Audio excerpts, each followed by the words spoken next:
my name is Josie and I'm going to be sharing a little bit about Shirataki noodles with you today. I'm going to be preparing an Asian-inspired dish called ginger tahini noodles, and they've got a sweet but spicy finish on them, and they're garnished with some peanuts and chicken. They're delicious. First, I want to talk a little bit about the Shirataki noodles themselves. Not all Shirataki noodles are the same. If you know about them, you know that they're wonderful because they have 0 calories, the pure Shirataki, not the ones with tofu. They have 0 calories, 0 fat, they have a lot of soluble fiber, so they're a great way to get your noodle fix without feeling like you've eaten a bunch of worthless carbs. I've put 3 of the packets in here already. I'm going to open them up.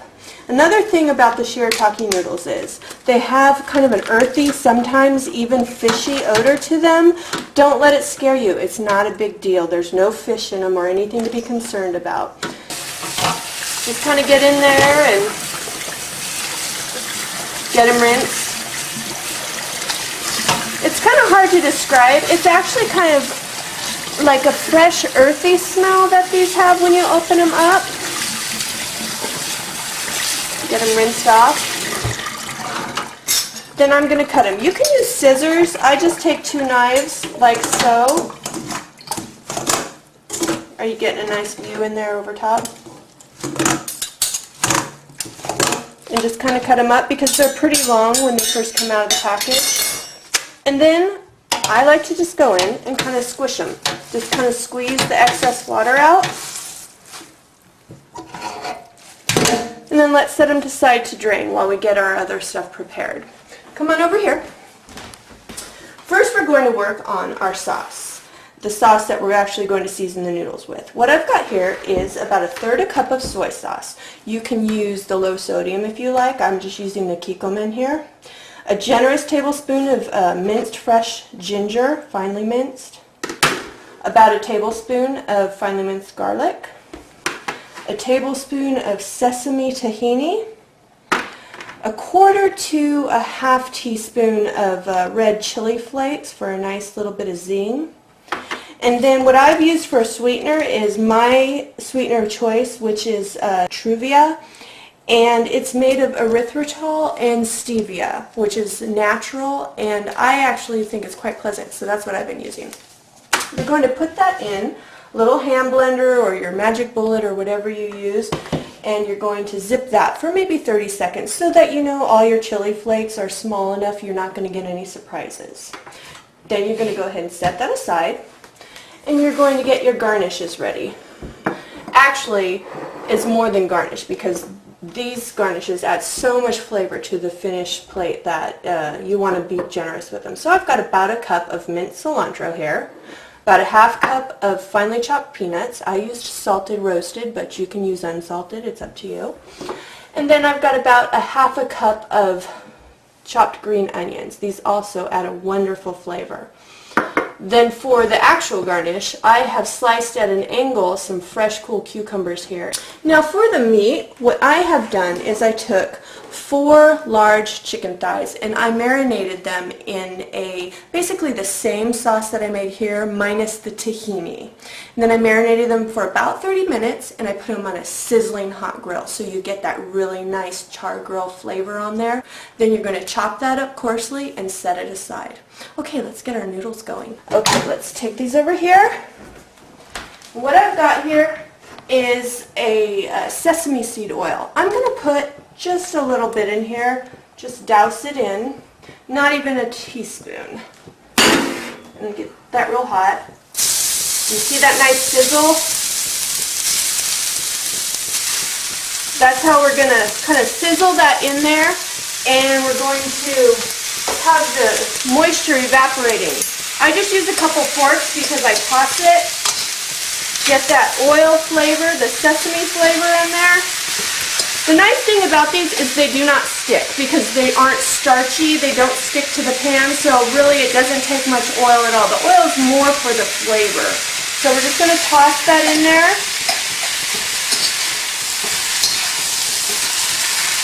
So get a nice overview of this. You can see when you do this, check that out. You don't have much moisture in there puddling, which is again what I love about this particular brand of the Shirataki noodles. Okay, so you can see we've got it on the high heat and it's starting to get going there. We're going to take our sauce, and this is about what it looks like. We've got the chilies floating in there, the ginger, all those good flavors, and we're just going to pour it over, right? And then we're going to sit here and toss it. And as we toss it, it's coating the noodles, getting those great flavors all over the noodles. And this is what's great about the Shirataki noodles. They don't have their own flavor. They're relatively flavorless. So sort of how tofu takes on the flavor of really the seasonings that you use with it, that's so with the Shirataki noodles as well. So we're going to toss it. And as we toss it, the moisture that we had in the sauce and any residual moisture in the noodles is going to be, on that high heat, is going to be dissipating. So you'll see there's not much in there, but there's a little. So we're going to get that all nice and coated and tossed. If you wanted to start with a little less of the sauce, don't add it all in, you can do that and add more if you find that you need more flavor, because I tend to make my sauces low in volume and high in flavor because I don't like a real saucy result. I like a drier, flavorful result. That works best, in my opinion, with the Shirataki noodles. Okay, so here we have the noodles. Pretty well done. We're just going to go ahead and plate up. So let's do this. You'll be surprised at how delicious these are. My husband, who is not concerned about carbs or anything like that, says he could eat these all day long when they are prepared the way I prepare them. So we get a nice bed of the noodles there. Then we are going to take some of our cilantro and be generous. The cilantro with the noodles is just wonderful. Then we're going to go in with our green onions in there. And then we'll take some of our chicken, get our chicken on there, and then our peanuts. Get your peanuts right in there. And then take, again, be generous because you've got these cucumbers make a wonderful flavor accompaniment. So here you have it. You've got a delicious, healthy meal with basically 0 carbs in the noodles, all soluble fiber. And this is a wonderful light summer meal, so enjoy.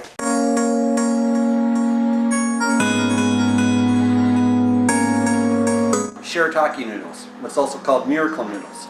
These guys are made with glucomannan flour or konjac flour, and these are also fortified with tofu. So the first things first is that you need to rinse these thoroughly.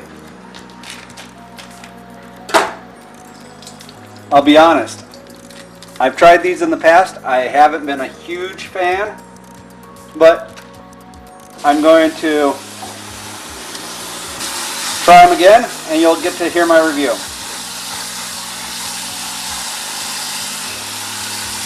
The smell is very fishy at this point. And if you know me, I'm not a big fish eater, so I am definitely rinsing these things thoroughly.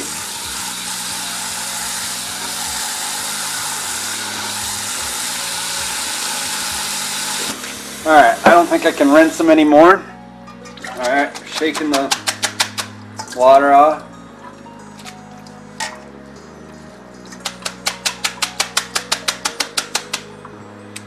Now they recommend you pat them dry on paper towels, so I'm going to try that.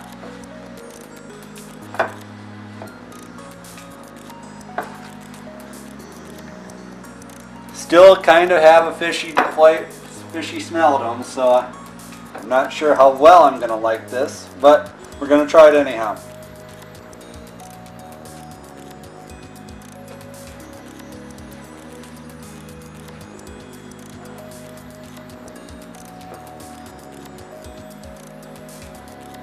In fact, I'm going to try rinsing them one more time because that smell is not very appetizing at the moment.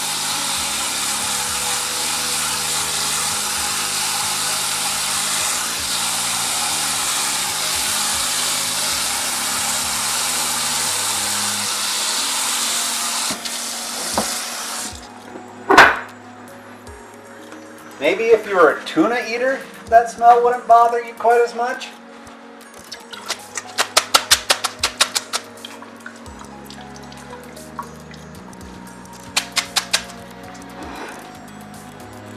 Alright, one more time on the paper towels. Squeeze all the moisture out.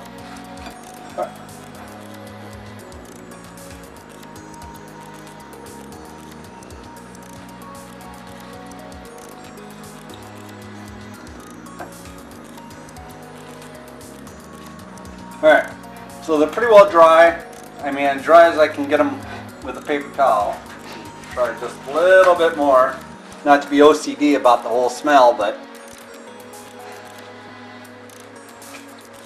Alright, let's try that. Alright, so I got my stir fry over here in the pan.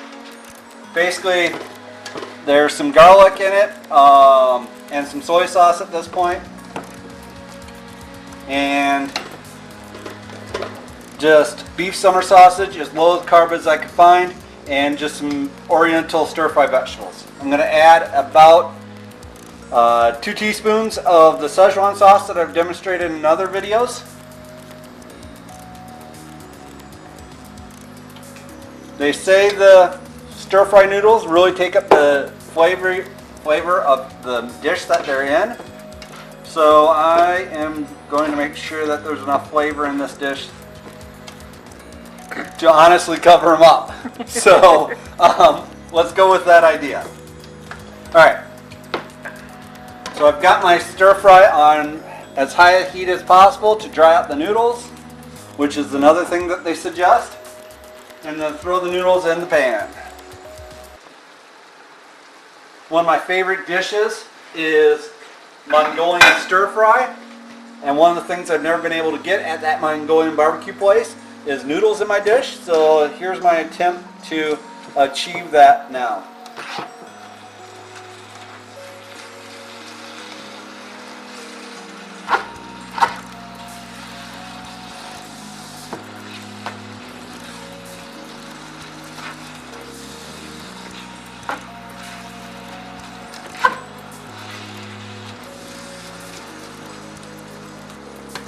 Alright, I'm going to cook this for about 1 to 2 more minutes to let the flavors sink into the noodles, and I'll catch back up with you then. See you then.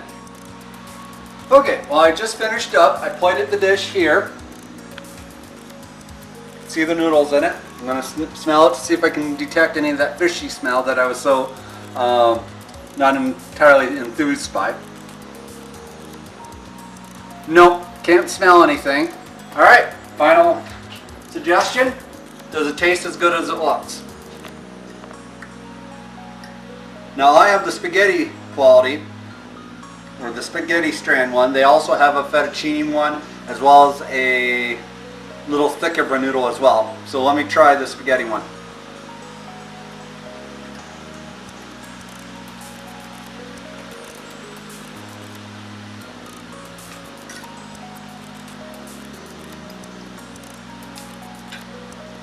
You know what? Really can't taste anything on the noodle side. It may have taken up some of the taste of the stir fry around it.